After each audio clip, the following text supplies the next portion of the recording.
পাও না থাকলে কি হয়েছে? বিদেশে বসে ভিক্ষা করো না, লাখ লাখ টাকা ইনকাম করা যায়। খালি হাতে দণ্ড না হিসাব পড়ছো, এখন বসে বসে খাইবা? আমার মেয়ে তোমার কাজ করে খাইবো? কি ব্যাপার ইসমাইল, তোমার এই অবস্থা কেন? আর তোমার হাতে লাঠি, তুমি একটা ফোন দিয়ে আসবা না? আল্লাহ, কি হয়েছে তোমার?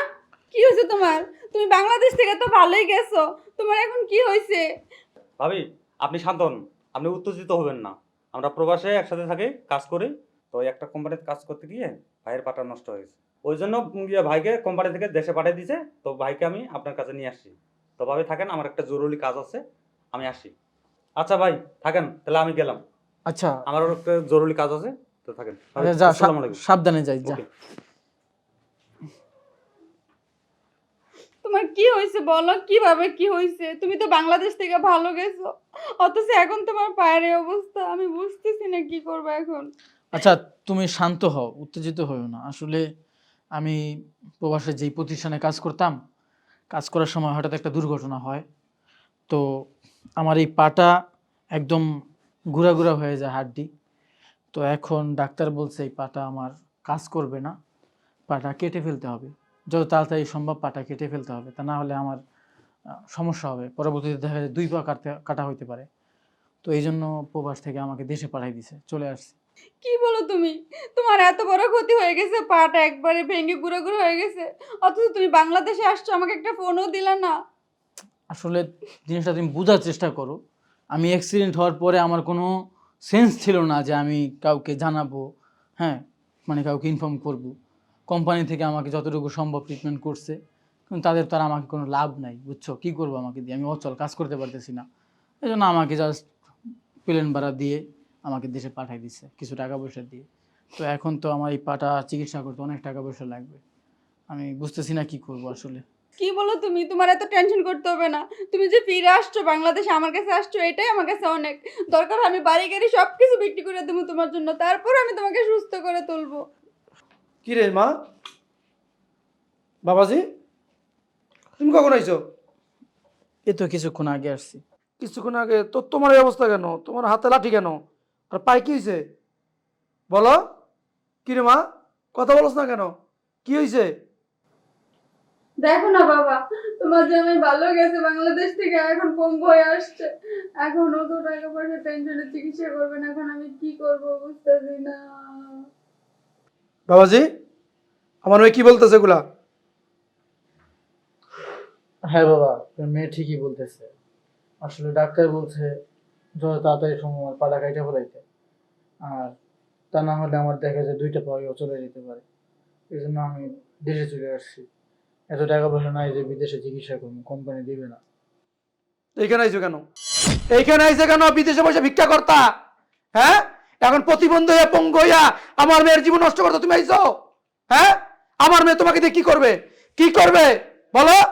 তুমি কি মনে করছো? তুমি কি মনে করছো খালি হাতে দণ্ড না হিসাব পড়ছো, এখন বসে বসে খাইবা? আমার মেয়ে তোমার কাজ করে খাইবো? ওইটা সব কোনোদিন সম্ভব না। আমার মেয়ে কোনো কাজকর্ম করতে পারবে না। শোনো মিয়া, পাও না থাকলে কি হয়েছে? পাও না থাকলে কি হয়েছে? বিদেশে বসে ভিক্ষা করো না, লাখ লাখ টাকা ইনকাম করা যায়। ইনকাম করা যায়, বুঝতে পারছো? বাবা রে বাবা, পাও একটা হারাইয়া এখন দেশে হিসাব পড়ছে খালি হাতে।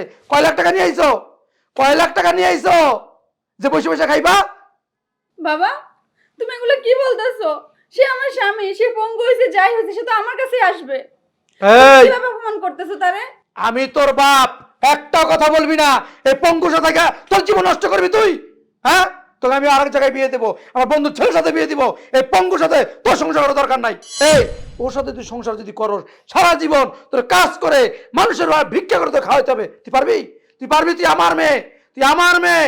আমি চাই না আমার মেয়ের জীবনটা নষ্ট হয়ে যাক। তোর এখন তোর কিছু হয় নাই, ছেলে মেয়ে হয় নাই, আমি তোর অন্য জায়গায় বিয়ে দিব। আরে এই, আমি তোমার কথা চিন্তা করতেছি, তুমি কোন সাহসে, কোন মুখ নিয়ে তুমি আমার বাড়িতে আইছো, হ্যাঁ? কি বলতেছেন বাবা? এটা আমার বাড়ি, আমি আসবো না? আর আপনি কি বলতেছেন ওকে আরেক জায়গায় বিয়ে দিবেন? আমি হ্যাঁ? মরে গেছি। তুমি বাইসাও নাই, তুমি বাইসাও নাই, মনে নাই মানে? যার একটা হাত নাই, পাও নাই, সে আর বাঁচার মতো বাঁচায়? এ তো মরাই, বুঝতে পারো না? বাসি, তোমার থেকে এটা কখনো আশা করি না। এই, তুমি আমার স্বামীর অপমান করতেছো। থাপড়াই দাঁত ফালাই দিব। তুই আমার মেয়ে। আর ছাড়, আর ছাড়, এখানে এখানে। শোনো বাবাজি, তুমি এই বাসা থেকে বের হয়ে যাও। তোমার সাথে আমার মেয়ে সংসার করবে না। ছি বাবা, তুমি এই কথাগুলো বলতে পারো? তুমি আমার বাবা, তুমি বাবা নামে কলঙ্ক। দরকার আমার স্বামীর আমি চিকিৎসা করবো, ভিক্ষা করে, লাগলে বাড়ি টাড়ি সমস্ত কিছু বিক্রি করে দিব, তারপর আমার স্বামীর আমি সুস্থ করে তুলবো। রে বাবা রে বাবা, স্বামীর ভিক্ষা করে খাইবো? এই তুই যদি ভিক্ষা করস আমার মানুষ থাকবো? তুই আমার মেয়ে, কোনো ভিক্ষা ভিক্ষি চলবো না। আর বাড়ি কিছু কইতে তোর স্বামীর বাড়ি, এটা আমার বাড়ি, তোর স্বামীর কোনো বাড়ি না, বুঝছিস না? আমার বাড়িতে আমি কাকে রাখবো, কে থাকবে, এটা একান্তই আমার ব্যাপার, বুঝতে পারছস? বাবাজি তুমি বের হয়ে যাও বাসা থেকে। কি বলতেছেন বাবা আপনি? আপনার বাড়ি মানে? আমি প্রবাসে কষ্ট করে পরিশ্রম করে টাকা পাঠাইছি, সেই টাকা দিয়ে আপনি বাড়ি ঘর করছেন, এই জন্য কি আপনার বাড়ি হয়ে গেছে? কি করছো? কি করছো?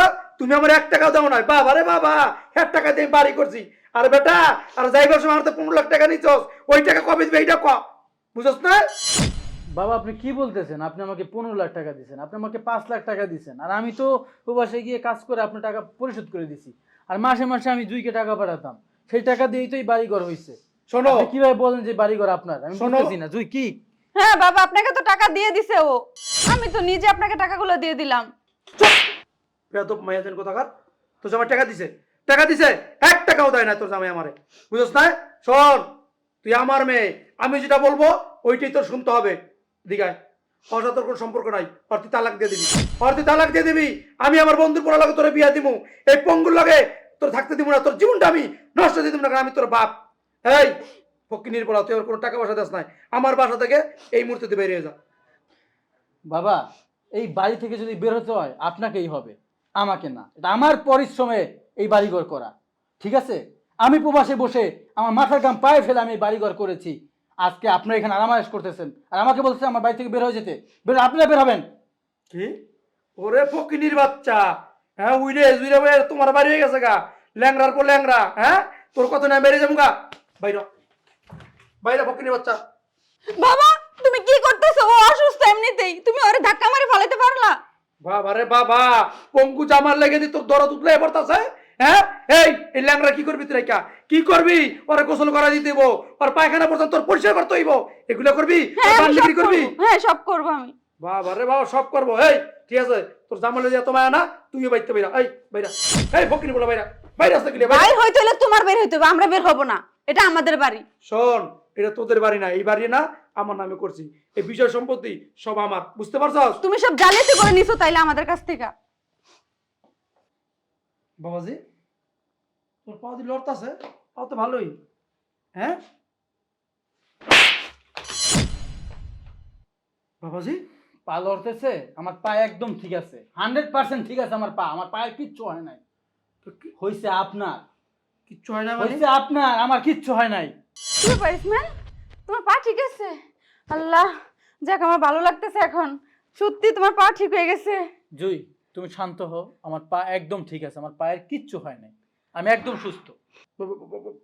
বাবাজি তুমি একেবারে সুস্থ? তাহলে এই নাটকটা কেন করলা তুমি? কেন করেছি জানেন? প্রবাসে বসে মাথার ঘাম পায়ে ফেলে পরিশ্রম করে আমি দেশে যে টাকাগুলো পাঠাইতাম, আমি ভাবতাম না আপনি আমার টাকাগুলো সংরক্ষণ করবেন, আপনি আমার বাবার মতো। কিন্তু কিছু কিছু মানুষ আমাকে বলছে যে না, তোমার টাকাগুলো সে বিভিন্ন খারাপ কাজে ব্যবহার করে, সুদে লাগায়, বিভিন্ন জায়গায় ব্যয় করে তোমার টাকাগুলা। কিন্তু আমি বিশ্বাস করি না, আমি বলছি না, সে আমার বাবার মতো, আমার পৃথিবীতে কেউ নাই। তার মেয়ে আমি বিয়ে করছি, কিন্তু না, সে আমার শ্বশুর না, সে আমার বাবা, সেই কাজ করতে পারে না। আমার ওই বন্ধু কি পরামর্শ দিয়েছে জানেন? বিশেষ না হলে তুই পরীক্ষা কর, তুই কোনোভাবে পরীক্ষা কর, দেশে গিয়ে দেখ তোর শ্বশুর কি করে, তোর বাবার মতো না সে আসলে কেমন মানুষ। আর আজকে আমি নিজের চোখে দেখলাম আপনি আমার সাথে কি ব্যবহারটা করেছেন। আরে আমি তো আপনাকে আমার বাবার জায়গায় বসাইছি, আপনারা কি করলেন? আপনারা কয়েকবার হজ করছেন, আপনারা সবাই আপনাকে ভালো ভালো মানুষ বলে, তার আজকে আপনি কি রূপ দেখাইলেন? এটা যে মানুষটা আপনার জন্য এত কিছু করলো আজকে, আর আপনি তাকে বলতেছেন তার বাড়ি থেকে তাকে বের হয়ে যাওয়ার জন্য, এবং বলতেছেন আপনার মেয়েকে আর আজকে বিয়ে দিবেন। কিভাবে বলতে পারলেন আপনি এটা? বাবাজি আসলে তুমি যেমন আইসো আমি বুঝতে পারি না, তার জন্য আমি কি বলছি। দেখো শোনো বাবা, কোনো বাবা কি চায় তার মেয়ে কষ্ট থাকুক? তার জন্য আমি বলছি। বাবাজি আমার ভুলে গেছে, তুমি মাফ করে দাও আমারে। মাপের কথা বলতেছেন? আপনাকে মাফ করবো? হায় রে, আপনাকে মাফ করলে ওটা আমার গুনাহ হবে আপনার মতো মানুষকে। আপনি তো ভিতরের রূপটা আপনাকে দেখাইছেন, আপনার ভিতরের রূপটা বের হয়ে আসছে আজকে, কোনোভাবে আপনাকে মাফ করবো না। তাই আপনাকে আমি বলছি 2 মিনিটের মধ্যে আপনার মা বাসা থেকে বের হবেন, 2 মিনিটের মধ্যে। আপনার মুখ আমি দেখতে চাই না। আপনি বাবা নামের কলঙ্ক। হ্যাঁ, আরে যার কেউ নেই তার আল্লাহ আছে, আমার আল্লাহ আছে। আপনার মতো লেবাসধারী মানুষকে আমার দরকার নেই। জুই, আমি কখনো ভাবতে পারিনি তুমি আমার এই দুঃসময় পাশে থাকবা। তুমি আমার পাশে ছিলে, আসলে আমার আনন্দে বুকটা ভরে যাচ্ছে যে তোমার মতো আমি একজন বউ পেয়েছি। কি বলো, আমি তোমার বউ, আমি তো তোমার সুখে দুঃখে সমস্ত কিছুতে পাশেই থাকবো। বাবাজি, চুপ! আপনার কোনো কথা আমি শুনতে চাই না। বের হন আপনি, বের হন বাসা থেকে, বের হন, মা জুই, বের হন আপনি।